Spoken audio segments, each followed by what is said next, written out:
Nita. How you doing? I'm good. I'm really glad to be here. Thanks.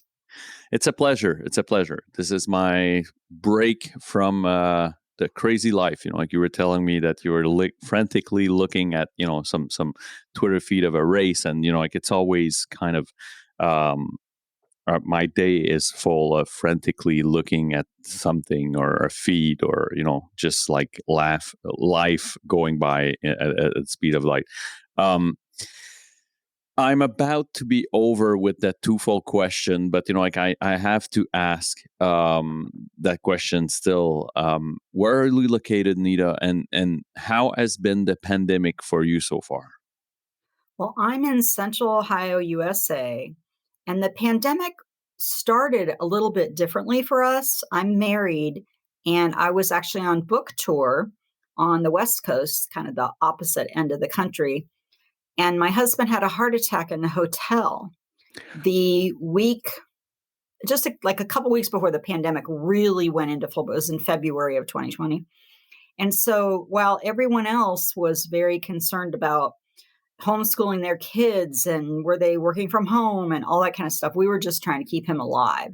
And so the first 6 months were very much focused on that. But now it's like everybody else where we're wondering, is it safe to go out there?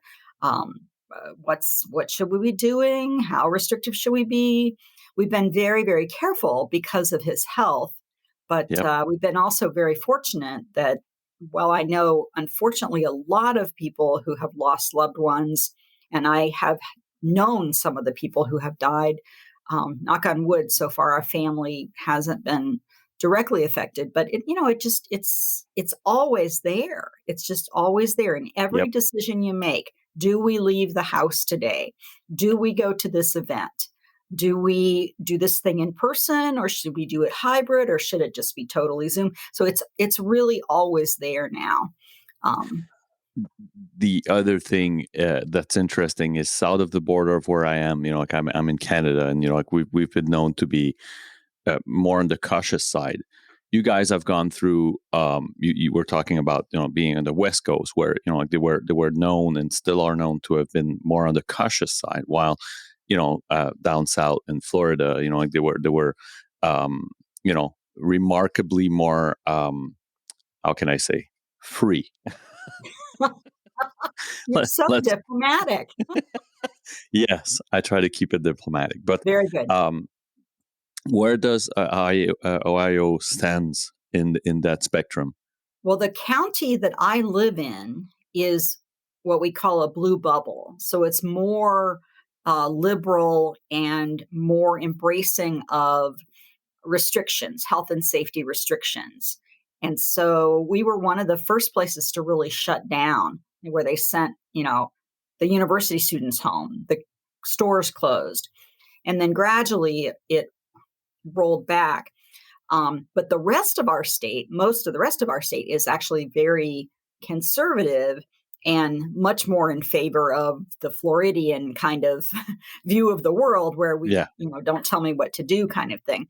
And so we've just had to make our own choices. And really, it was, I think, just this week they lifted the mask mandates in our county because they still had mask mandates everywhere we went, which I'm comfortable with. Again, given the situation of my husband being so absolutely. sick, we were in a on cardiac ICU, and so every other room somebody was on a ventilator. I mean, I saw what it's like for people to be on a ventilator, and Yeah, having that, I mean, my husband was on a ventilator for a while, and not from COVID, but having that front row view of it, I think really changed my perspective that maybe other people don't have, and maybe it's my personality too. But yeah, so our county is probably much more like California, but we're even with that is things are sort of starting to open up, and I feel very mixed about it. I mean, I want things to come back, but yet I'm also nervous. I'll just be honest. I'm just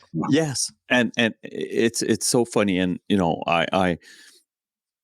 I repeat myself a lot in what I'm about to say, but like one of the main reason why I do ask the question is because I'm worried that the authorities are not necessarily um, either too much aware or are prepared for the kind of post-traumatic events that will come out of that 2 year period, like, and I mean in terms of depression, anxiety, the confinement, as like, if you were the solitary type, like, that could have been okay, but if you're like or you already had anxiety of crowds and all that, I mean, like, this has just amplified those fears, right? And I'm not sure if the authorities are really aware that like, there's going to be backlash of on the mental health state in general, and like that. Yeah. Yes, yes. I think I'm really sorry. My dog is in the room with me. Who she was asleep in the corner, and I kind of forgot she's there. So if you hear background sound, that's her. No problem. But yes, yes. I The thing about politicians in general is that they're always balancing the interests of the public with their need to get reelected. Yep. And so there's always that type. I'm actually an attorney, and for many years I represented politicians in employment matters. And so I saw that firsthand. And so I think that's what I see is that um, wanting to be cautious and yet also wanting to please as many Please. people as possible, and that there's this balance. And going back to the mental health perspective, especially with the people who have gotten long COVID, this is this is going to be an epidemic for a long time, It and will. Yeah. it's really going to affect a lot more people than we realize. And we've seen, I don't know if you have that in Canada, but in the US we have the great resignation, people just quitting jobs in mass and employers unable to get replacements. And so Hmm. any tech support place you call, there you're going to get the recording. Wait times are much longer than usual. It's because they don't have any staff. And so all of it combines to create a mental health drain, or at least a mood drain, because Yeah. there's so many things going on. And I think you're right. I think we're going to see some long term effects. And I have to say, I feel so fortunate that I'm a runner, because when I couldn't leave the house, I could go outside and run around my neighborhood. And even though I didn't meet, I normally run with a group, and they stopped meeting. I mean, we didn't even meet outside for 6 months, and maybe even a year. It was a long time. But we could, go outside and do our thing. And I'm so grateful for that, because while I felt that sense of claustrophobia that a lot of people felt, it didn't feel as intense. And so I feel for people who don't have, who always went to the gym and they needed that social and they needed that structure. And because you don't just build those habits overnight. And I don't know how it was where you were, but the day my husband had open heart surgery, in the morning, we went to the hospital, and all day long, a friend went with me. All day long, we watched our city shut down. Yeah. We'd get announcement after announcement. And by the time we went home at 10 o'clock that night, the city was closed. I mean, the restaurants were closed. They'd sent the kids home. It was just shut, and it was completely open. So it happened so quickly when they finally when they finally, when they decided to take that kind of action. And so I've always just been grateful that I had that kind of tool in my toolkit, because I don't know what people did who didn't have something like that. Maybe it was crochet. I don't know what it was, but Yeah. something Yeah. like Yeah. that was an outlet. There was a state mandated curfew here, like, so that meant that by 8 o'clock or 9 o'clock, like, there was no one outside. And to your running's passion, that first summer, like, my son was 4, so he wasn't in school yet. He was at daycare, and both of my wife and I had a job that were um, labeled as essential, not necessarily in the public service. We're selling technology, but it was labeled essential, so we had to go to work, like, or not go to work, but we had to work. So exclusively remotely, but like, we had to work.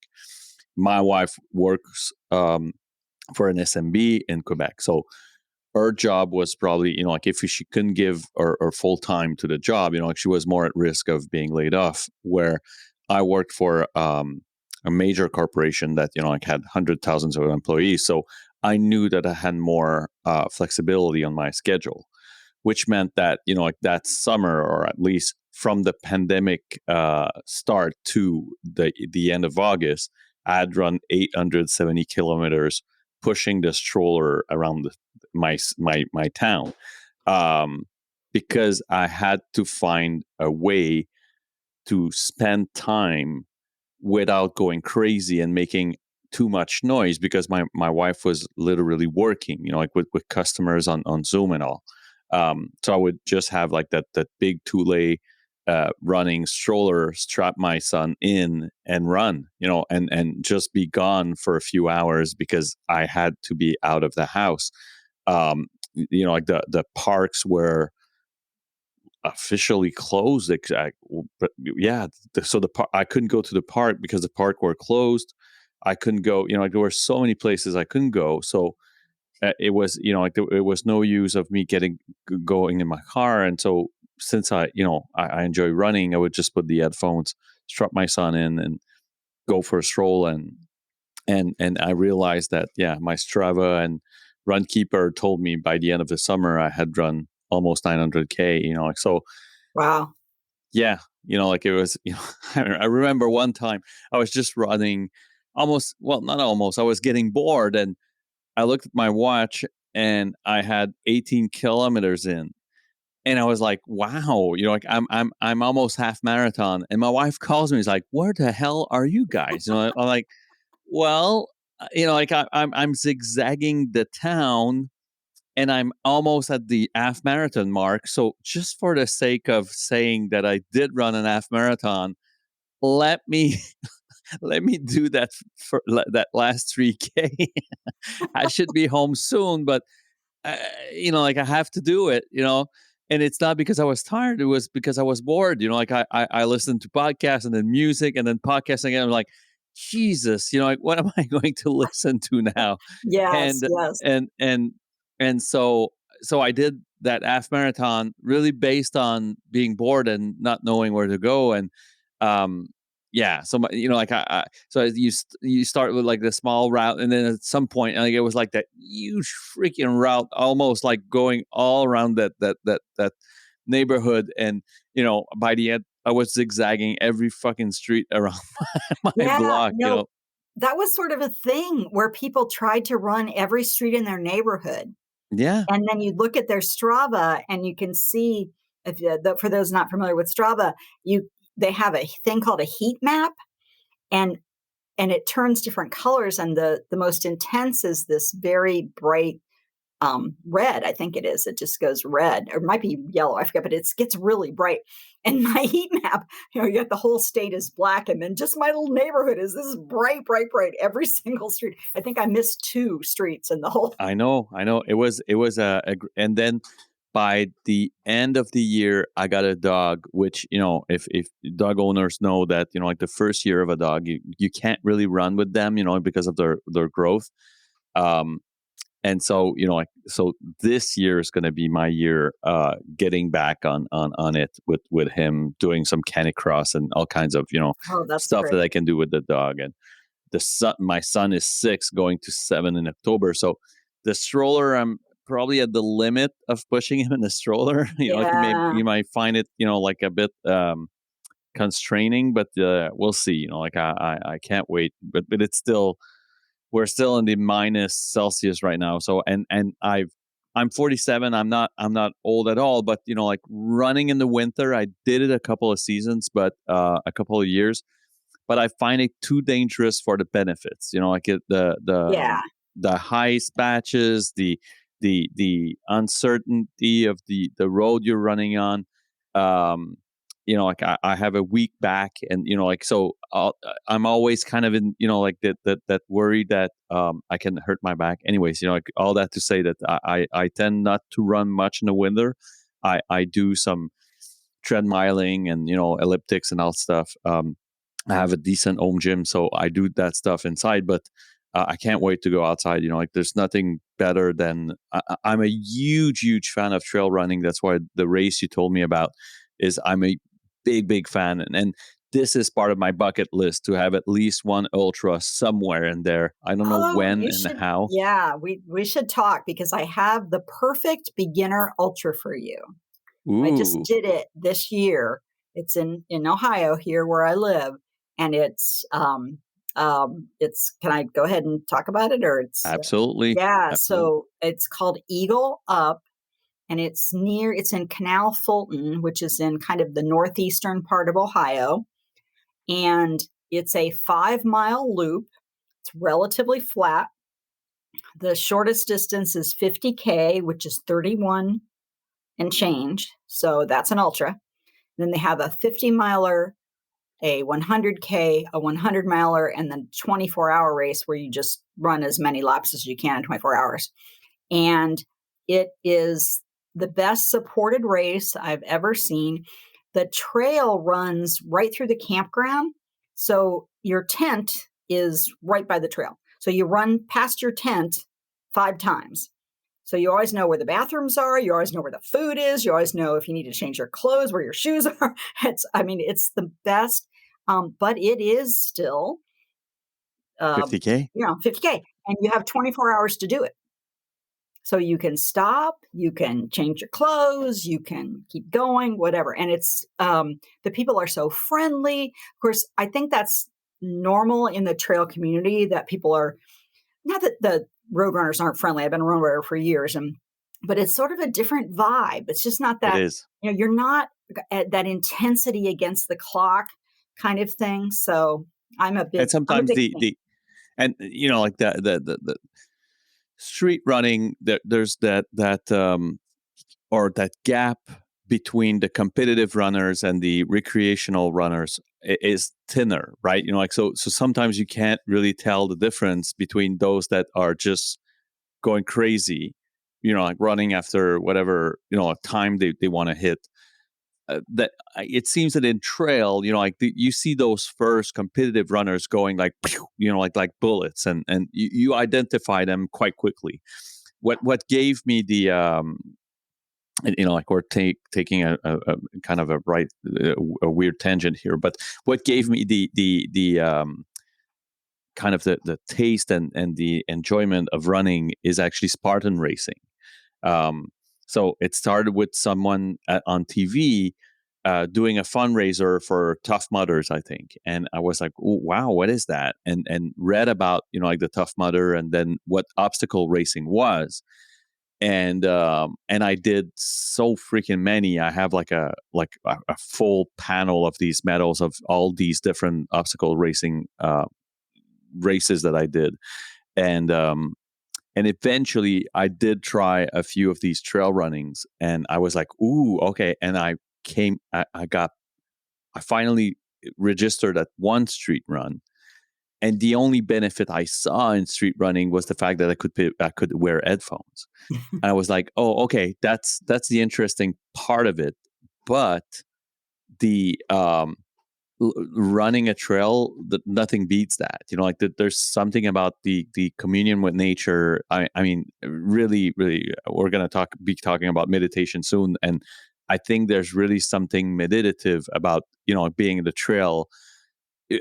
Especially when like at some point mid race you're alone, so Mhm. it's you, you, the trail, the forest, and that's it. And it really is a race against your own self. Like it is. There is one race that I did that my wife couldn't come with me, and I think I woke up. It was in Ottawa, so about 3 hours from where I was, and so I woke up like really freaking early, like 3 or 4 o'clock at night, and uh, it, so I wake up like before sunrise. I drive 3 hours, get at this. It was a mountain bike trail thing, and I had 25 kilometers to run. Like with the obstacles and all. So the biggest run of the season. I was kind of completing what they call a trifecta in Spartan, which meant that you did the 5, 15, and then this was the 25th, the 25 kilometers. And at some point, I realized that, like, I'm freaking tired, and in my family, there's muscular dystrophia. Both my brothers, sisters, and mom have that, like, so. And I remember just talking, and I'm not sure if it was out loud or to myself, like maybe it was out loud, most probably, and just saying, your your mother cannot be here running. So shut the fuck up and run. Like I was literally giving myself a beating on that trail that day. Like, just like your brother couldn't, even if he wanted, couldn't be here. And even if he tried, couldn't be here. Um, wouldn't be able to be here running. And so you shut the hell up and run, and that's it. And this was, like the crossing the finish line is something that, like you cannot describe that to anyone. Like it's yeah, that rush is, especially for an addict like me, like that stopped using. Um, Mhm. there is a drug that, and I've never trained in my life. Like it was really, it is. I have to give the props, sadly, to someone that died too young, close to. Well, I say close to me. It was actually the girlfriend of my father-in-law, and I think she was a year off of her pension. Um, Huge smoker, which I was at the time. With a bad, um, let's say, life diet, in general.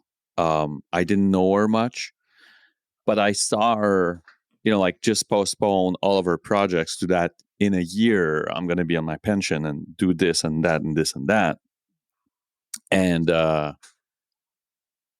see her die, and like it took me, like like I said, like I didn't know her, so but it hit me like a truck, like, and uh, uh, they rushed their wedding, both for, like the almost like for postmortem legal purposes, but as well as kind of a bucket listing.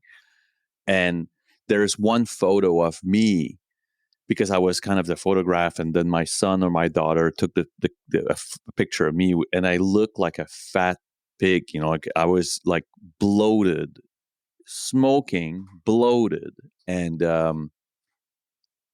so this is kind of a sad night, and but this photo represents where I was at, kind of in my life, and it just hit me, and and I got addicted to training. Just wanted to, like that rush of endorphin is so much. And I got a son later. He's 6 now, but like that's I'd say maybe 10, 12 years ago. And when my wife got pregnant, I was like, okay, I cannot, at 40, well, 47 now, I cannot be unable to follow him and run after him in a park or whatever, So, anyways, we're probably going to be talking again about racing and running and meditation. So, what I do with my guests, if I do go back to the regular programming of my podcast. um, I ask my guests to rewind their life story tape to a point where they would say it's kind of life defining moment, or where it kind of fascinated, the way what they became, or what, who they are today. Where would you bring me back, Nita? Well, there's two moments. The most recent one, which is probably, it's not the most important one, but the one that I tend to talk about the most now, is in 2010, just about now, it might have been a few months before. um, I was sitting on the sofa, much like you described, very bloated. I was much larger than I am now. I don't know if I was eating bonbons, but there was definitely some food going on, and very, very depressed, chronically depressed, had been for years, but was in a very downward spiral. I'd had a couple years before, where 7 family members and a cat that I love very much, or 7 different people and a cat, including my 24-year-old niece, my father-in-law, and my mother, died in the same 11-month period of time. And so this was a couple years after that, but a lot of times when you have a grief cycle like that, when you have that much death, it takes a little while before it really takes you down. And because there were all the things to do, and I had other things going on. And then that all faded away, and it was just me and the bonbons, essentially. So I'm sitting there surfing social media, and a high school friend posted, "Call me crazy, but this running is getting to be fun." And I thought that was the most ridiculous thing I had ever heard anyone say, read. I thought we should probably call people in, do a wellness check on her, but I watched, and she was doing an interval training plan. She was at least as, the size I was. I think she's a year older. And I watched her, and I didn't jump to it right away. A few days later, I think I looked at the training plan, and it said 60 seconds of jogging. And if it had said 5 minutes of jogging or 60 seconds of running or pretty much anything else, and it said a lot more than that, but that's what I saw. And so that kind of stuck in my head.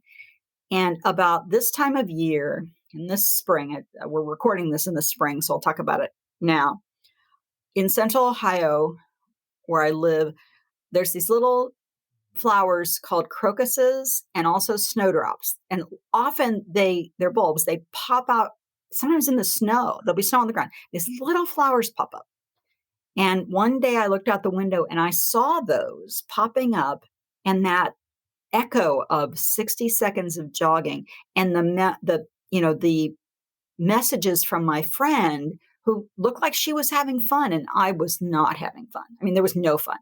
And in fact, I had actually contemplated taking my life. I was at that place where I just could not see a way out of things. Even though I had so many reasons to live, I have a very wonderful husband. I have family who loves me. I was writing, although I wasn't published. I had a lot of things that were really good. But when you have mental health issues, none of that matters. It's not Mhm. logical.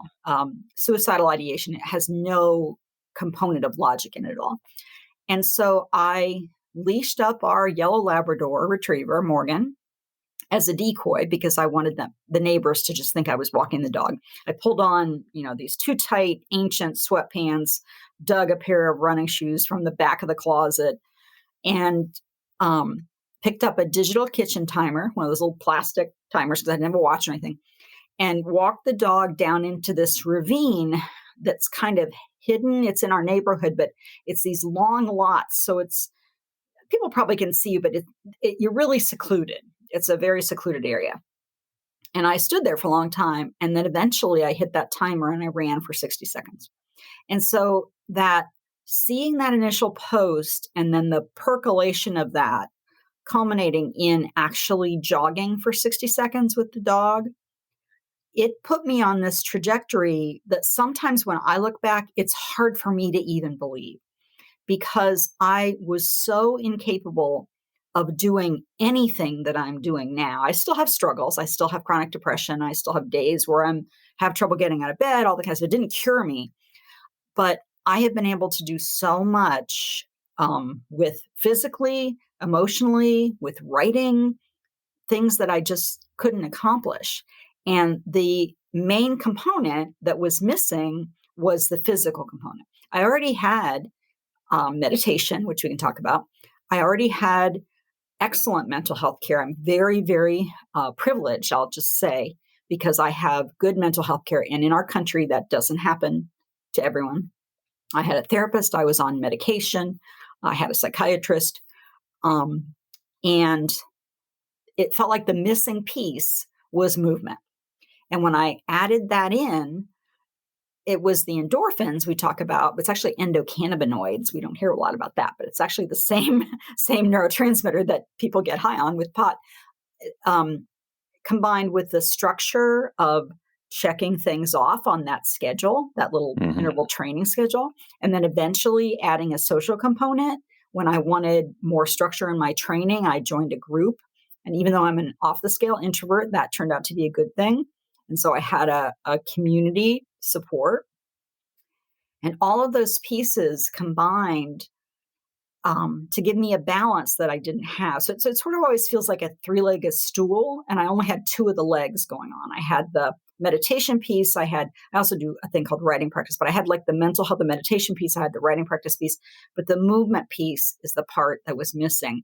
And once I added that, that stool could be stable more often than not. So that's the biggest moment. The other moment, which actually happened much longer ago, is about meditation. And there was this guy that I really liked, and we were dating. And one day he said, "Hey, you want to sit?" And I said, "What?" And what he was talking about was meditation. You want to sit. And he had been meditating for several years then. And he set the microwave timer for 5 minutes and said, "Try to notice your breath and try not to fidget." Those were my first meditation instructions, were just notice your breath, try not to fidget. And that man, who eventually became my husband, and I kind of went on a whole meditation journey where we eventually brought people to Columbus to have retreats and do all kinds of things. And so that's been a part of my life a long time. It was funny because I did write a book about my running journey, and meditation is so ingrained in everything that I do that while I mentioned it, I really didn't explain it very well. And I didn't realize that until after the book came out and people were asking, but how,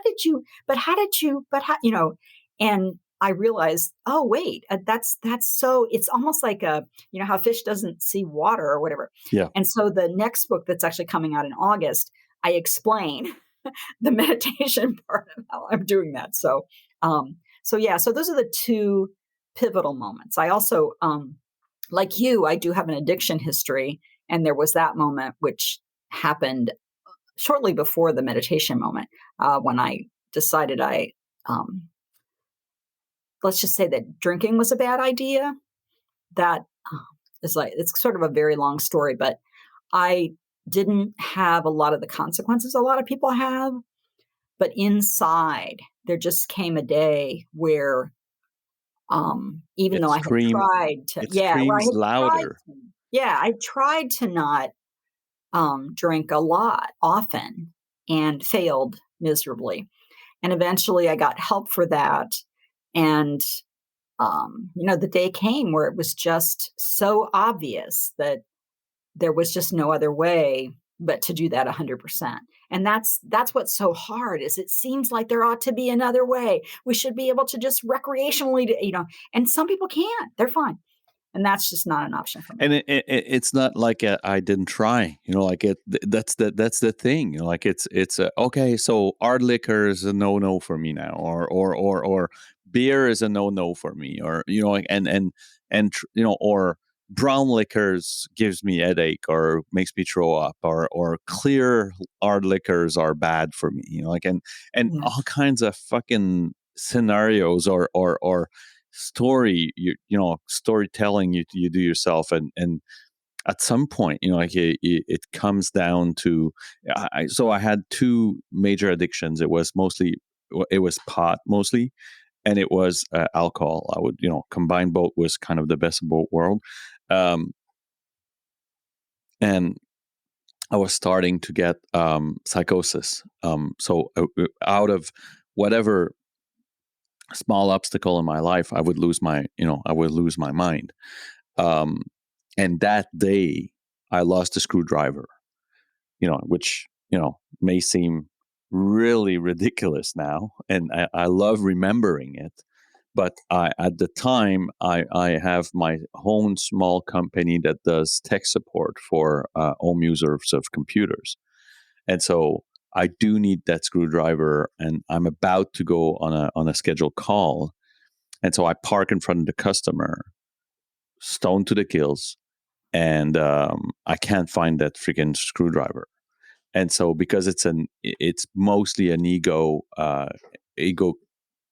egoistical sickness, that the purpose of that crisis is to call everyone that likes or loves me and tell them how miserable I am because I lost that fucking screwdriver. Like we're in that kind of loop, like and so I'm probably 30 minutes of of driving from home, and my parents lives a few blocks from where I live. And so I do like my round of complaining to everyone, and just me. Like I love it's when I look back at it, like it's I would have probably kicked myself in the face, like it just like shut the that was probably not the right thing to do, but I can't I can't stand myself, like that, like so. And the last person I reach out to, and so it was my then girlfriend, the mother of my kids, and then it was like so doing the round, and then the last person is actually my father, and he's like, can you slowly drive back home? Just cancel that, like you can't find a screwdriver. What can you do? And just drive slowly back home, which he didn't know, but like the past few months, I had been kind of thinking about getting a car accident, like, which was kind of my way of thinking about suicide Right. without really Yes. thinking about suicide. And one of my logic, if I can call it that, was that like if I'm in chronic pain, I could justify my pot use. Like just that's how messed up my brain was working at the time. Which comes back to what you were saying. Like there's no logic behind these kind of thoughts. And so my father, without knowing, just goes, "Can you drive back slowly to home?" And he meant home, like his place, not home, my place, like, and so I drive back, and without even me getting off the car, like he jumps on the passenger seat, and he gets in the car, and so I park, and I start crying, like just, and all, like, and those are words that like I will forever be grateful to my father for. And he just said, "Don't you want to help yourself?" And I let go. I just, like I fell apart. Like it was like whatever it is, like I don't know what to do now. Like I'm in the fucking dead end right now. Like I don't know what to do.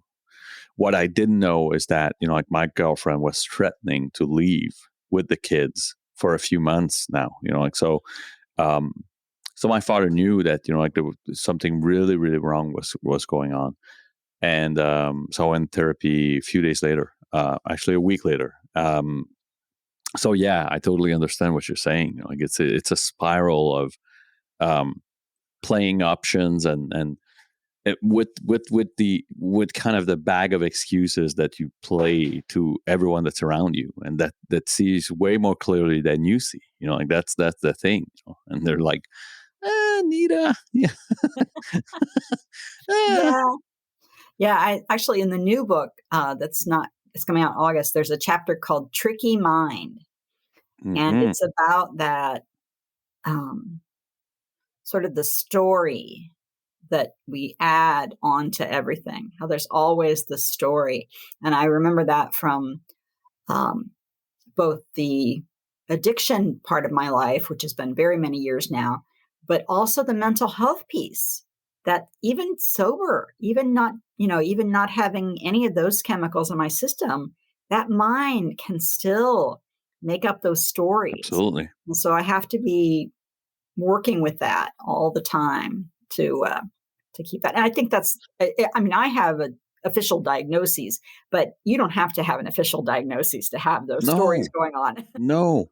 And like Or in I've read the I talked about the Spartan races, but like his book is like about like kind of his philosophy, and like how he created the Spartan races and based on his way of seeing things. And the physical beating that he gives the people racing, and himself, by the way, like this guy will push 100 burpees while waiting at the airport just for the sake of almost hurting himself, like, his argument is that this will never be as tough as what life throws at you. So Right. be prepared, buddy. Like, just be prepared, because life's a bitch and it's going to be, hitting you hard. And it's really that way of thinking um that like, kind of crafted sometimes, like me, breaking those tricks, right, or breaking those, like, this almost like that fantasy that you play yourself, and it's funny. I just came back from vacation for, like, our son's spring break, and we were in Jamaica, and the first so two things, like, I tried to do the ketogenic diet, like, so it was a break on that, sure, like, it was hard to do this. I do IF, intermittent fasting. All So right. I, again, like, everyone goes breakfast, okay, so I'm gonna not be skipping breakfast, I'm not gonna be, so I broke my fast all week, so I could deal with that. So pretty much based on the social gathering that it creates, like, everyone goes to the buffet, I would look like a asshole not eating, so everyone is eating, so okay. But I made myself suffer on the treadmill of the hotel's gym. And my wife was like, I don't know how I had blisters all over my feet because my shoes are done, but like, I that's the only pair I brought. So I went, and so I got blisters on my feet. And my wife's like, why do you do that? I'm like, to I have to kick myself in the back. I have to do it, like, because first it's going to break my training cycle that I've initiated when the year began. And second, there's something about getting that endorphin rush that's super important for me. Like, so sure, I could break a couple of good habits or healthy habits that I've been I've been fasting for over 10 years, 12 years, like that, like, I do 12 to 8, and like, just do that. And the keto, like, I did it for a while and then stopped, and then I started over when the year began, um which fits me well. Again, it's, everyone find, like, their bill here. um but it was like, the training, it was super important, like, so just treadmill the hell every afternoon when we go back before, like, kind of, like, the old routine of showering before going to dinner. I would just, like, okay, everyone's relaxing, I'm gonna go beat my ass and be back in, in an hour. And I was like, I don't know how you do it. I'm like, well, it's just, life's gonna throw much worse to me, like, at some point. There's a great meme this reminds me of, and it basically says, "I'm really, really tired, so the only thing I think I can do is a 5-mile run. Yeah. Can't do the laundry, can't finish writing this, can't make that phone call. Only thing I can do is go run until I wanna drop." I know, and it's so crazy because, like, I was talking about, like, that pandemic stretch that I had, and it was almost like, okay, like, I got to go out, and like, there's nothing beats that, like, your brain, you flush every darkness that your brain has accumulated. There is really something, like I said, like, I do it stationary as I did on vacation here because it's winter. Well, sure, I can binge watch, like, anything streaming, like, which is not bad, like, it drives your mind off of whatever, but running outside, because the awareness needed, like, you cannot just be in your head, you have to be aware of your surroundings and all. Um it really clears your mind, like, it really does clear your mind. It is unbelievable. Um I have to ask. You talked about, like, having ingrained, meditation into kind of, like, your new LT life routines.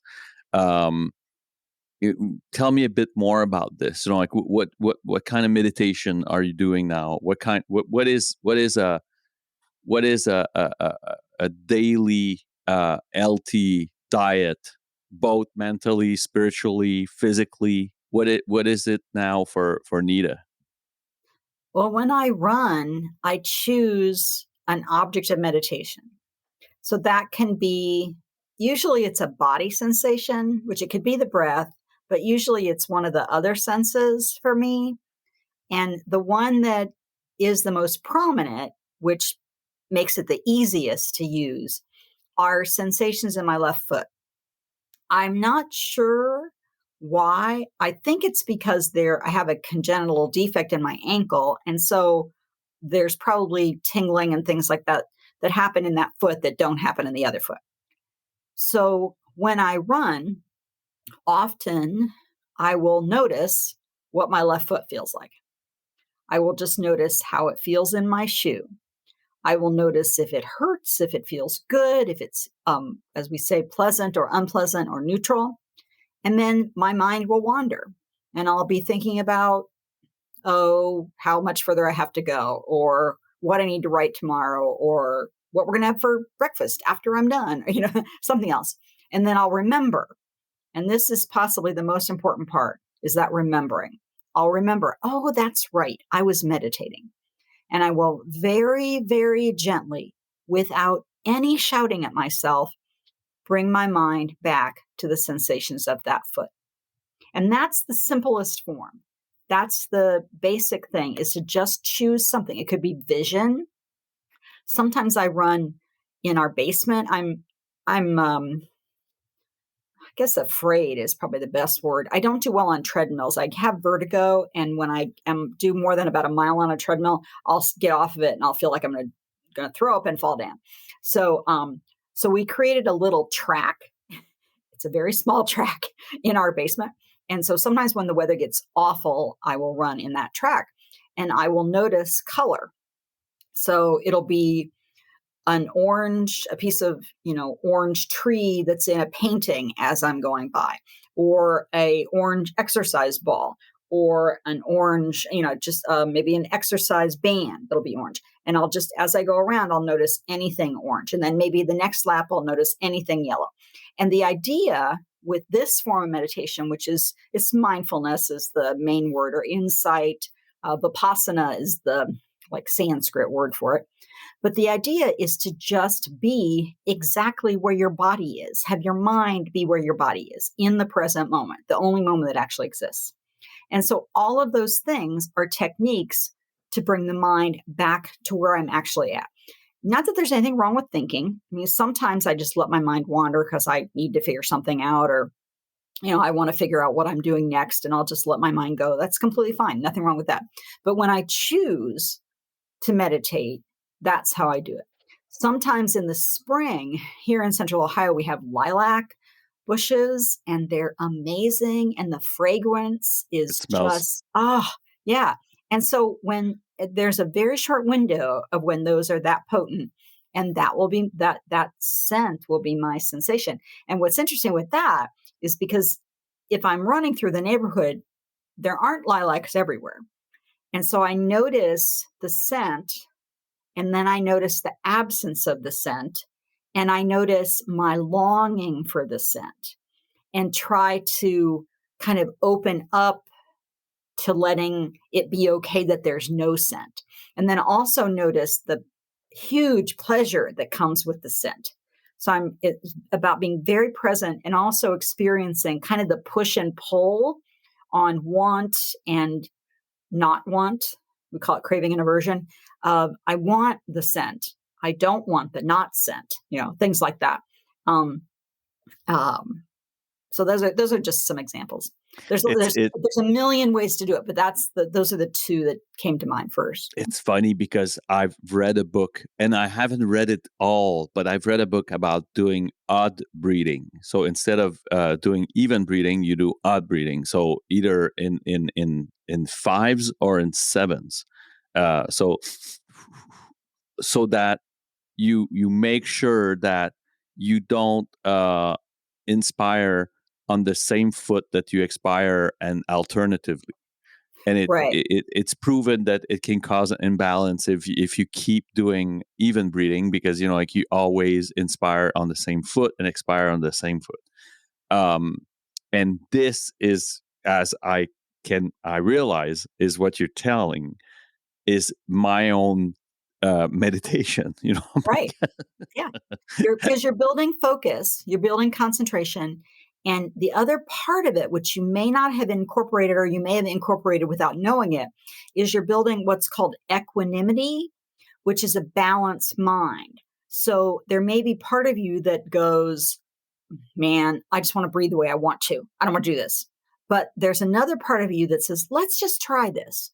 And that's the equanimity piece where you can kind of be okay with the little bit of discomfort because you know there's a benefit.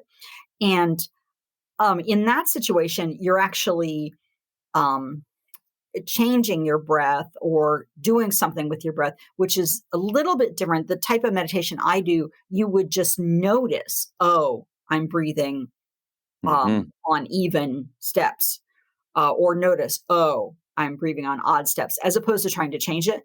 But that's completely okay to incorporate that because it's the awareness that's so important. And I do it's called chi running as a form. It's a training to change your running form or to improve your running form. And they talk about cadence a lot. So you are trying to increase the number of beats per minute that you run. And when I first started out, my beats were like 150, and you want to be closer to 180. So you very gradually, very good. I use a metronome actually, clip-on metronome, and but they say that to do the odd for that very reason because you can't. It's too fast to try to do left right left right left right left right. And if you always do left, left, left, left, left, you're going to hit harder on that foot.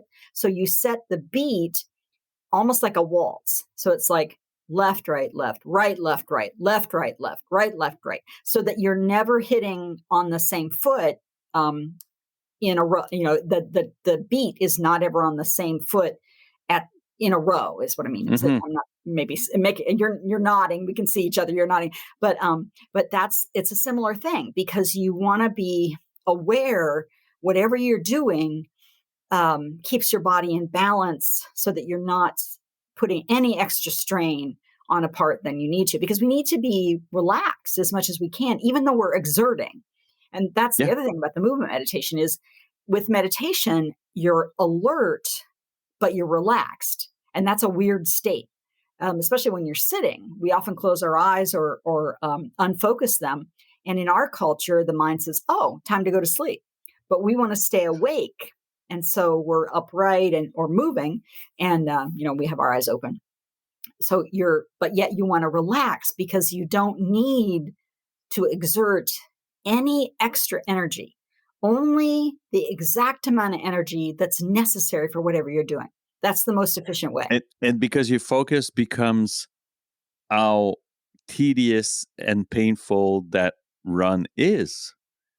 If you don't drift your mind away, like let's say you want to do a half marathon or even a 10K, and at 5 and 6 and 7, when you break those what they call walls, um, if you don't drift your mind away, it just becomes that wall, like so your concentration and your quote unquote meditation becomes how painful it is, how long it is, how boring it is, da da da da. Like it again, like it's kind of a bad and negative spiral that you fall in, where if like I was talking about that half marathon that I ran without even knowing, it was all about keeping my mind away about the fact that I was literally running an half marathon.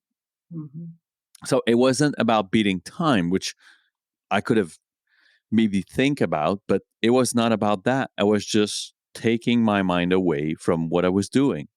And so it wasn't painful. It wasn't unpleasant. It wasn't Where if you'd asked me that morning, hey, you want to run a half marathon? I was like, hey, F off, like it's way too much, like it's way too long. Mhm. It's at some point boring because it's over 2 hours and so on and so forth. Um, but no, because like I kept my mind away by probably some of these breathing exercise. For me, this has been kind of an eye opener, and I'm going to be looking into chi running, no doubt, because like I think there is really something about making sure that you keep a balance.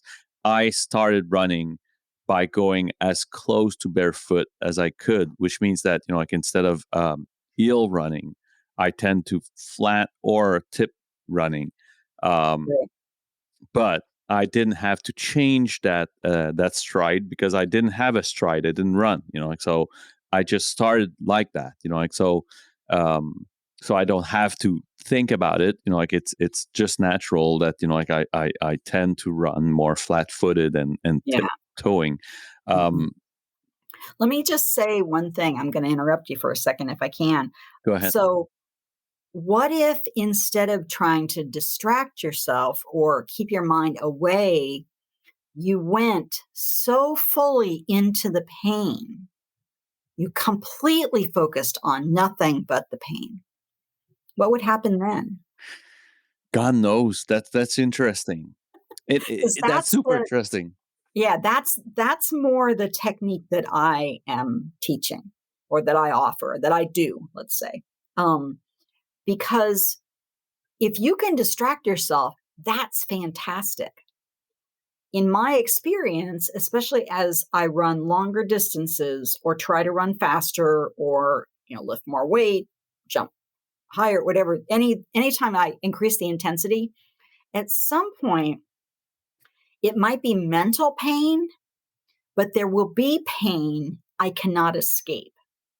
And of Hmm. course, we know in life there will always come a day when there will be pain we cannot escape. And so the suggestion in this type of meditation is to learn in tiny little doses, not a whole half marathon, tiny, those 60 seconds of jogging kind of doses, how to be completely with the pain, actually get curious about it and see if something doesn't open up there and then pull away. We titrate, we dip in, pull away, dip in, pull away. But it's a skill set to be with whatever comes up so that we're not always running toward pleasure and away from pain. I mean, in general, we will. That's a human condition. We will. Yeah.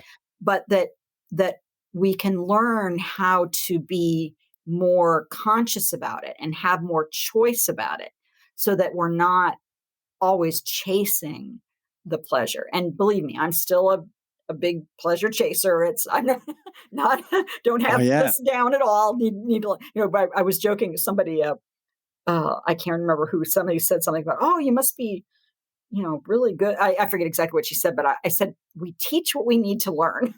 That's Absolutely. what it feels like. It, I teach what I need to learn, and but it's just it's a tiny twist on what most people think of as meditation, because people think of it as blissing out or calming down or be happy, good vibes only, all that kind of thing.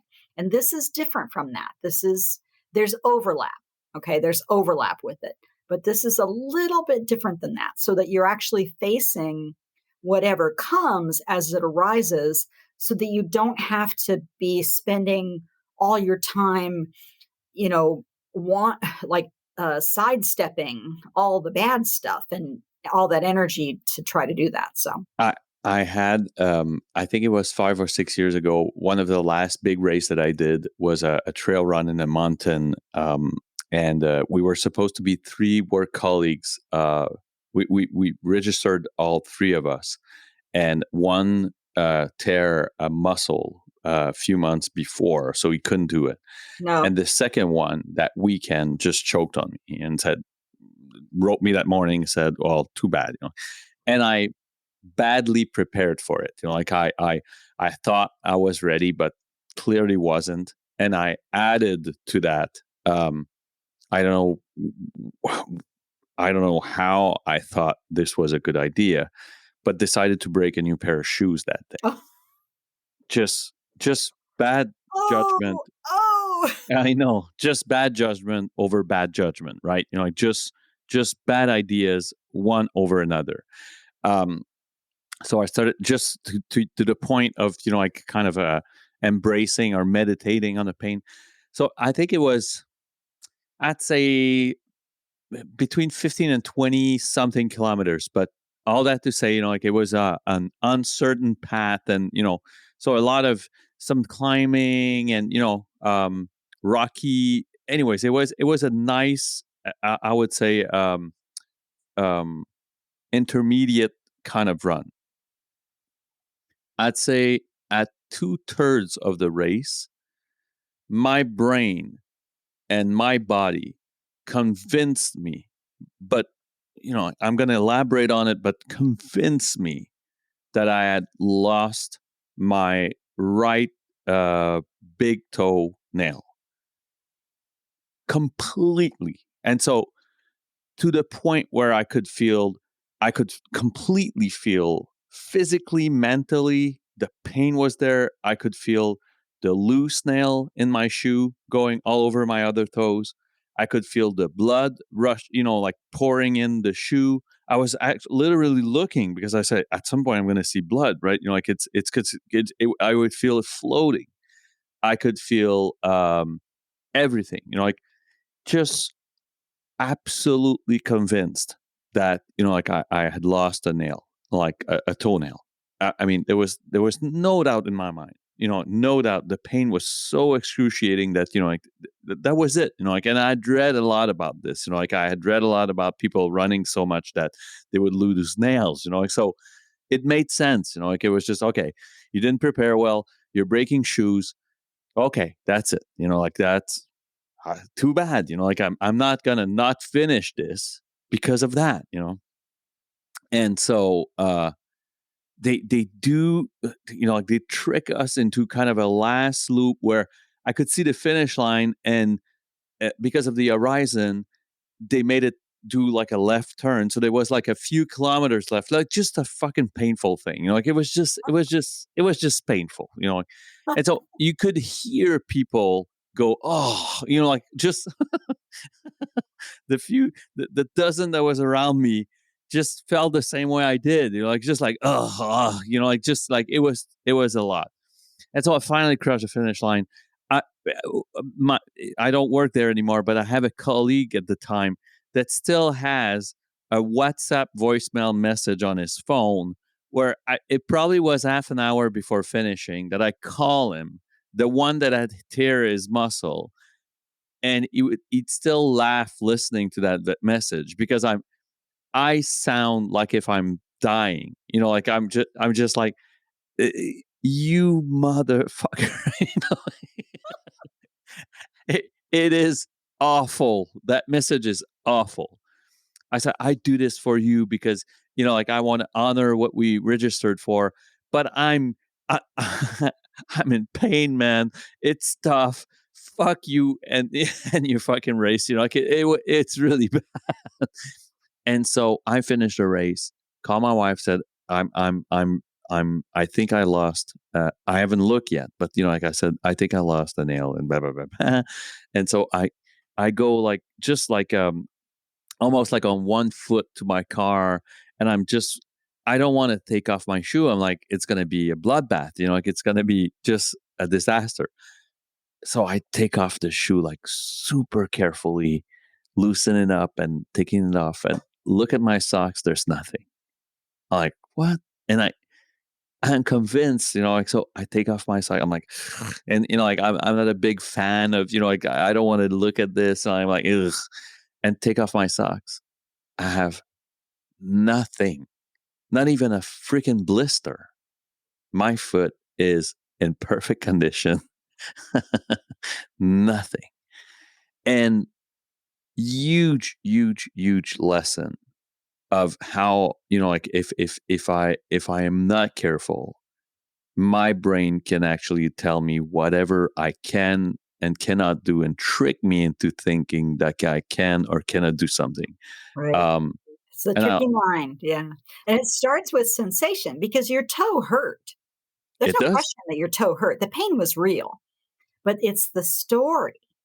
Yeah. See? And the story is like 4 steps removed because we have the sensation and then we have, oh, I don't like the sensation. There's this whole series of steps. And then we make this story and it just gets bigger and bigger and bigger. And so that's part of what how the practice helps is we remind ourselves that we don't actually know. It's possible that my toenail fell off. That's entirely possible, Makes but I sense. don't know yet. I don't know for sure. Let's just keep running and see what happens. And then, okay, the pain hurts. Well, that's not pleasant. Let's think about something else for a little while. And then eventually the pain it won't let you think about anything else. Okay, well, what's pain like? And your mind screaming, oh, my toenail's gone. It's going to be what? And it's like, well, that's possible. And so you learn through the meditation process, you kind of talking back, but it's more an inquiry. It's more a very gentle, calm, um, questioning. Uh, is that true? Do I know that's the kind of thing like that? And you practice it with tiny little things like your nose itches or not liking the fact that you already passed the lilac smell. you Hmm. practice with little stuff like that so that when that day comes where you're convinced your toenail has fallen off, you'll already have built the skill set as opposed to sort of like trying to build your parachute after you've already jumped out of the plane. It was sort of too Yeah. late by then. But yeah, you're exactly talking about it. That's exactly it. And our minds are just amazing. I mean, that's why people can write these stories with these worlds that we can't imagine, and they create these Absolutely. characters and stuff. It's the same tool, and it's And not bad. it, It's not bad. It's and, just and how we use it. and actually to that point, that's how I saw people that were way more fitter than I was sitting on that mountain hilltop crying and Mhm. abandoning races. Yes. Like I did one in Vermont where it was a Spartan race, but it was kind of, they call that like the world championship, and some TV broadcasting was there, and so they just wanted to mess us up. Like it was, we knew it was the intention. Like it was like 40 something obstacles. It was just bad, bad, bad, bad. Um, and I remember one of the challenges was lifting like a sandbag, and I couldn't see where it would loop back to go back down. Like so, like I could see people climbing with that sandbag, but I didn't see, and I could see people coming back down to drop back the sandbag and continue the race, but I couldn't see up to where they would. So it was like a high climb, and there were at least 3 people uh, sitting on their sandbag crying because they were quitting. Their brain was just like, you can't do it. Yeah. And they were in much better shape physically and visually. They were in much better shape than I was. Um, and it was just mind games. It Yep. was just the mind games. And Yep. like it's funny because like their moto at Spartan races, you'll know at the finish line, and it's precisely what happens. Like you kind of realize that, oh shit, you got me. Because at some point I was sure. Like I heard I think someone pulled out like those gels, right? Like those carb gels, Right. and I remember, like there was one guy that said, "I would just kill for you to share one with me." And I was like, wow. He's like, yeah, please, give me one. And your brain can bring you or elevate you, Yes. bring you down or elevate you to places that you can never imagine. So it is, And yeah, that's why we do it. That's why we do these kind of what other, people who don't do crazy. what we do, they're kind of crazy. But we push ourselves because sometimes you have to have that intensity to get that reward.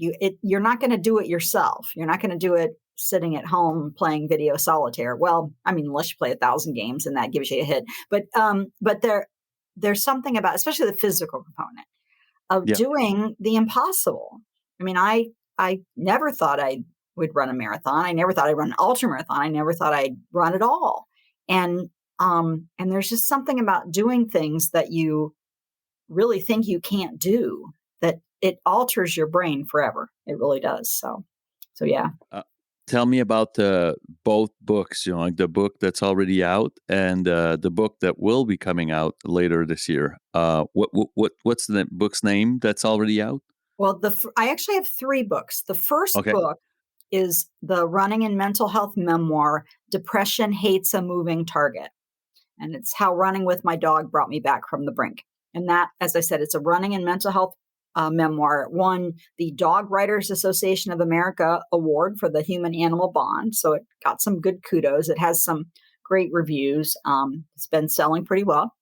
I've been very happy with that. And it was kind of a dream come true because I had tried to get published for years and years and years. And until I started running, I didn't have the stamina to finish. Like a book is very much like a marathon. There's this period where you hit a wall and you just can't do it and you just have to keep going anyway. And I didn't have the stamina. So that book actually came out in 2019, but it's still selling. In fact, it's selling better now than it was when it first came out. And it's available ebook and audiobook. The second book, I'm using air quotes there, is actually a writing journal that I co-wrote with my she's actually the associate publisher of the publishing company that publishes my books, Mango Publishing. Brenda Knight is her name. And we co-wrote a book. It's blank pages with author quotes at the top, and they're organized by topic. So there's little chapters that have quotes about particular things. And so that's called You Should Be Writing. And it's a book of inspiration and instruction to keep your pen moving. So that's been out for about a year now. And then the third book, which I'm very excited about, is coming out in August, and that's available for pre-order. That's the one that was featured in a book roundup in the Wall Street Journal in January. It's called Make Every Move a Meditation, Mindful Movement for Mental Health, Well-Being, and Insight.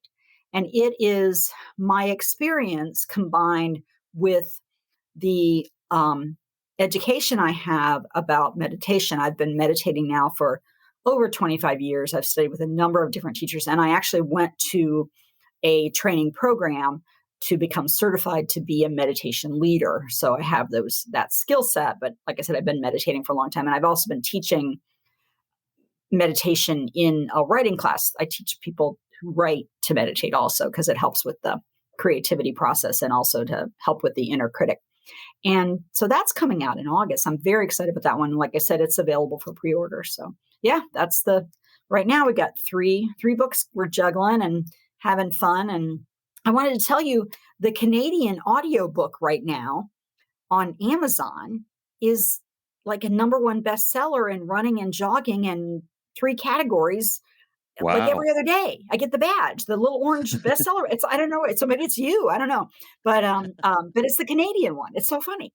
And I'm sure my publisher probably is doing some stuff behind the scenes to help that happen. They maybe advertise it. I don't know. But I'm so excited. Every day I pull up the Canadian audiobook. It's like, oh my gosh, there's the badge again. It's That's so really much fun. cool. It's That so is much really cool. fun. Yeah. And So so, as usual, for everyone that listens, just scroll down into the description. Nita will have sent me all of these links, like for to finding the books and to pre-order as well as the book that's launching this year. Yeah, every links that Nita will share with me, I'll share with you that listens. Nita, it was a pleasure having you on, and you just mentioned you have one more thing to tell me. I do have a free ebook for people if they would like. That's I don't know, maybe 10 or 15 pages. It's called 3 Ways to Heal Your Mind. And it's a summary of the three things that help me stay on the planet, which we talked about. Yep. And if you sign up for that, you end up on my little newsletter. You can unsubscribe, but I have a little newsletter that goes out maybe once a month. It just sort of I share little tips about what I'm doing, what's helping me with whatever's going on right now. And then there's news when, the cover of the book comes out. The newsletter people see that first. If there's any other kind of little things, they always get that news first because have given me, their email addresses. So yeah, so make sure they check that out too. That'll be in the list too. But thank you so much. Thanks to you, Nita. I didn't expect our conversation to go. Uh, actually, not so all over the place that much, but like it was a interesting conversation. It's funny this week I've recorded for those that listen, like it's I have a kind of a almost like a backlog of podcast recording. So I record 2 a week. So you can imagine that like this will probably, if you listen to this, it's probably April or something like that. Like so. Um, all that to say that like this week, last Saturday's episode was actually a numerologist, and I never expected. Like I tend to be careful about, and I told him, like I tend to be careful about esoteric stuff, and like I'm very wary of like that stuff. But the guy blew me the fuck away. Like like the guy took my name and took like my birth date and started playing with numbers and all, and like the guy didn't know me, like and started pulling off stuff that and all that to say that like sometimes I don't know what like our conversation is going to end up become, and tonight was one of those nights that like it was a great conversation I had, and not necessarily precisely what like sometimes I talk about, like or what was the genesis of the podcast, but it is always about expanding my listeners' minds, always expanding, well, first mine actually, like it's an egoistic project first of all. Like I like talking with people, and I like broadening and expanding my mind, like and you helped me do so tonight, and it was a pleasure having you on, really. Oh, I really enjoyed this conversation. Thank you so much for letting me talk to you and your listeners. It's a great pleasure. I feel like I know you so much better, and that's always lovely. So thank you again. Thanks. Take care, Nita.